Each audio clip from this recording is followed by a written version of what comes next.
మీరు అందరూ అట్లనే 3 రంగుల జెండా ఎగిరేశారు. అన్ని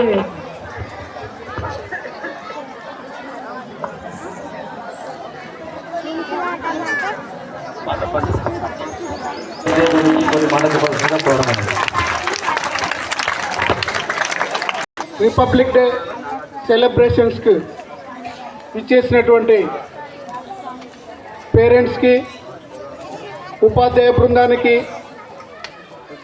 స్టూడెంట్స్కి, నా సహోదరులైనటువంటి రమణారెడ్డి సార్ గారు, రామ్ సుబ్బారెడ్డి సార్ గారికి అందరికీ కూడా ఈ రిపబ్లిక్ డే శుభాకాంక్షలు.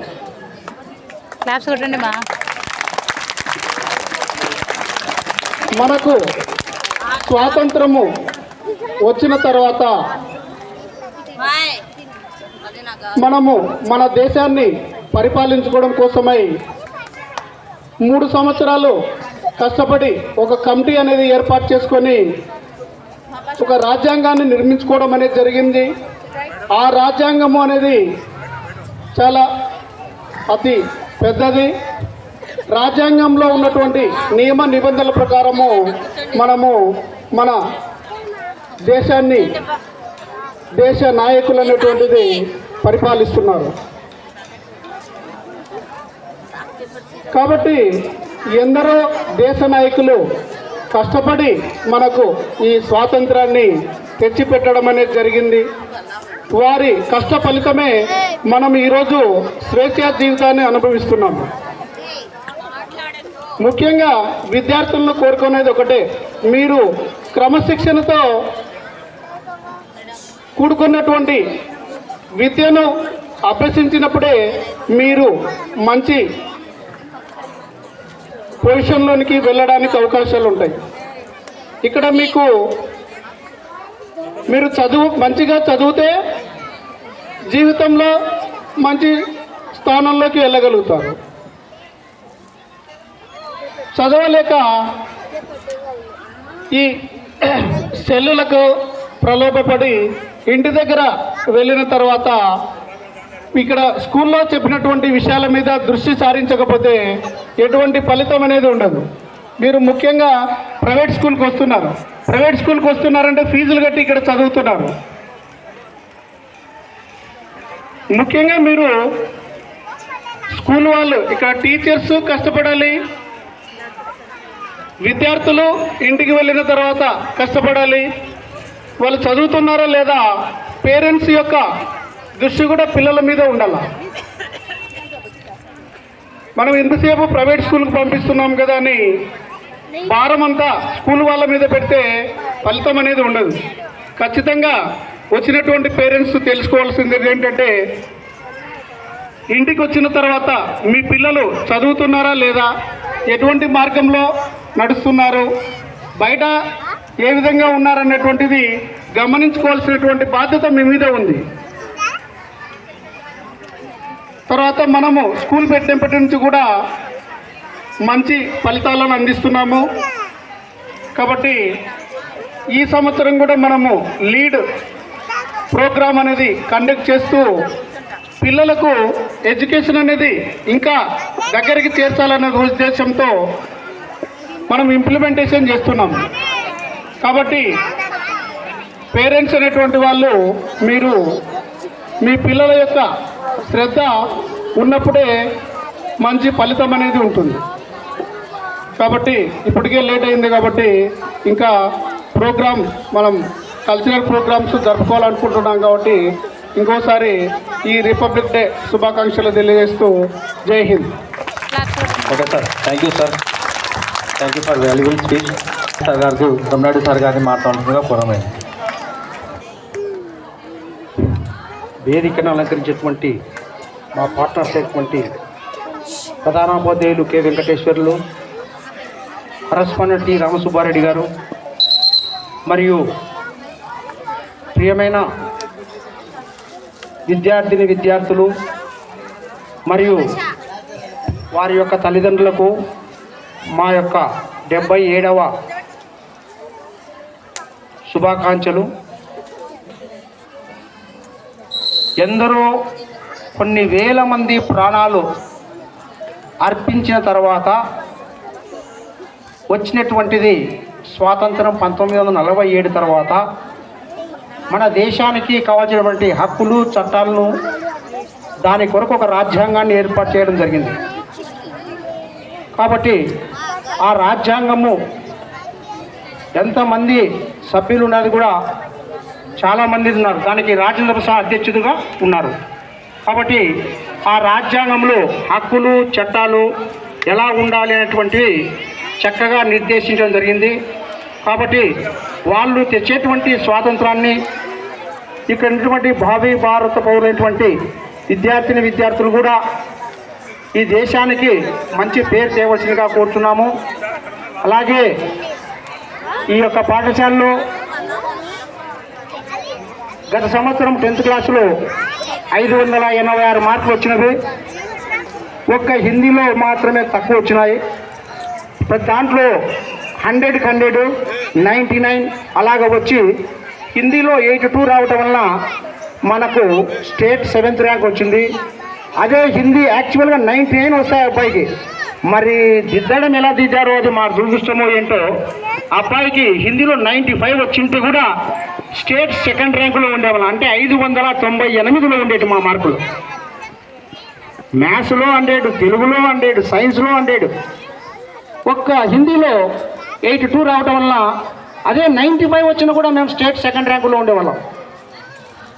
కాబట్టి మన యొక్క స్కూలు స్థాపించేప్పటికీ 36 సంవత్సరాలు అయినప్పటికీ కూడా ఎన్నో మంచి ఫలితాలు అందిస్తూ ఉన్నతమైనటువంటి విద్యను అభ్యసిస్తున్నటువంటి చాలామంది విద్యార్థులు ఉన్నారు. మంచి మంచి పొజిషన్లో ఉన్నటువంటి డాక్టర్లు ఉన్నారు మన స్కూల్ నుంచి ఉన్నటువంటి విద్యార్థులు. కాబట్టి ఈ డిజిటల్ క్లాస్ స్టార్ట్ చేయడం జరిగింది. దీని యొక్క ముఖ్యంగా దీని ఫలితం చాలా బాగుంటుంది. పేరెంట్స్ గ్రహించవలసిందిగా కోరుతున్నాము.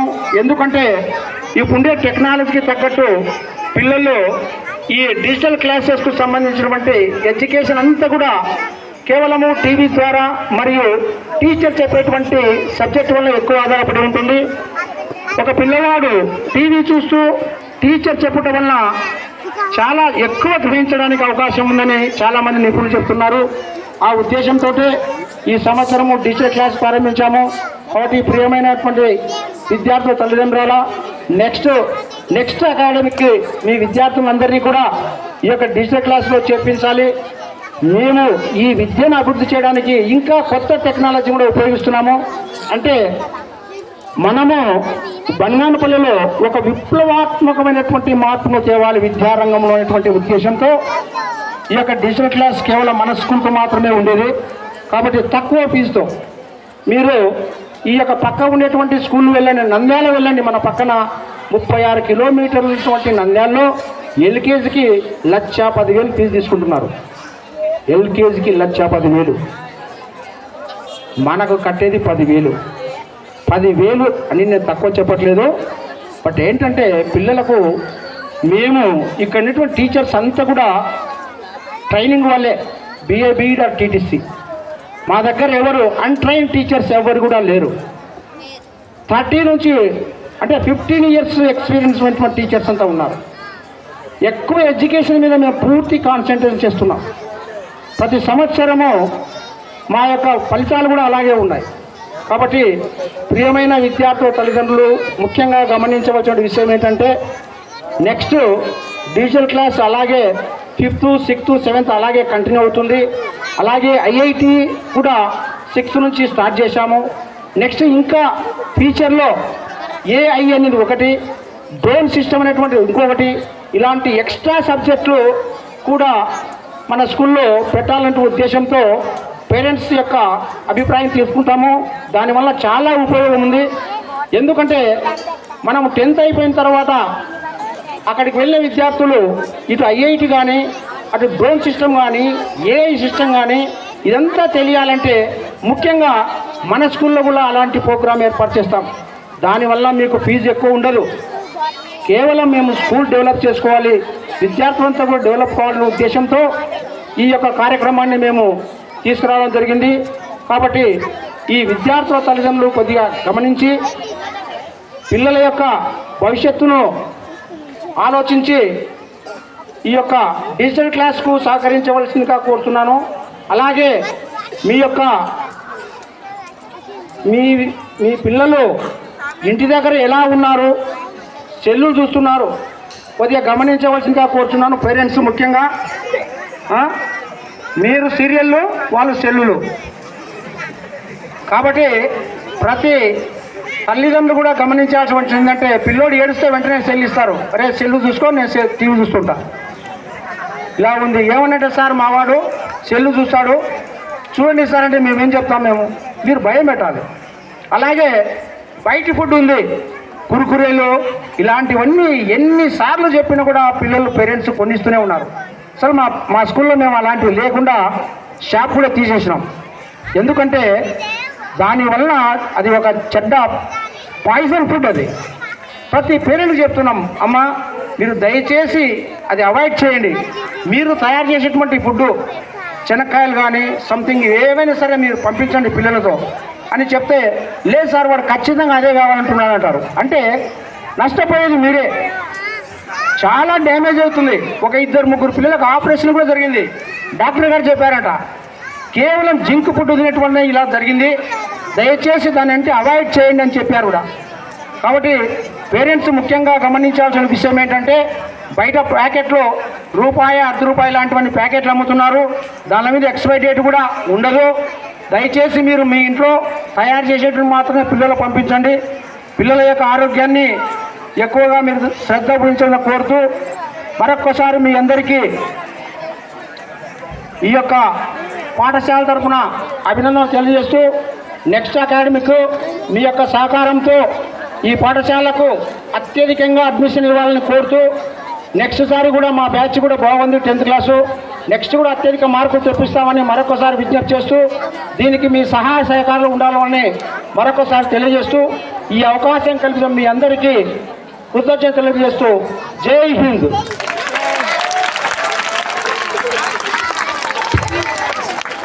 Good morning to everybody. వేదిక మీద కూర్చున్నటువంటి కరస్పాండెంట్ సార్ గారికి, హెచ్ఎం సార్ గారికి, మేనేజింగ్ డైరెక్టర్ రమణాడి సార్ గారికి అందరికీ 77వ గణతంత్ర దినోత్సవ శుభాకాంక్షలు.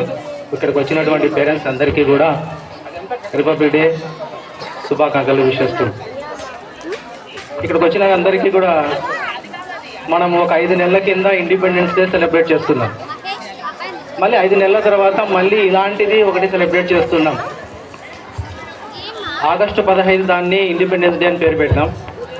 జనవరి 26 దాన్ని రిపబ్లిక్ డే అని పేరు పెట్టినాం. అయితే ఇవి రెండు వేరు, ఇవి రెండు ఒకటి కాదు. ఇండిపెండెన్స్ డే రోజు జెండా ఎగరేసే విధానం వేరే, జెండా ఎగరేసే వ్యక్తి వేరే. ఆగస్టు 15వ తేదీన జెండాని ప్రైమ్ మినిస్టర్ ఎగరవేస్తారు. అది కూడా జెండా స్తంభానికి మధ్యలో కట్టి ఉంటారు, అది లాగి పైకి ఎగరేస్తారు. అంటే స్వాతంత్రం వచ్చింది అనేటువంటి దానికి సింబల్గా అలా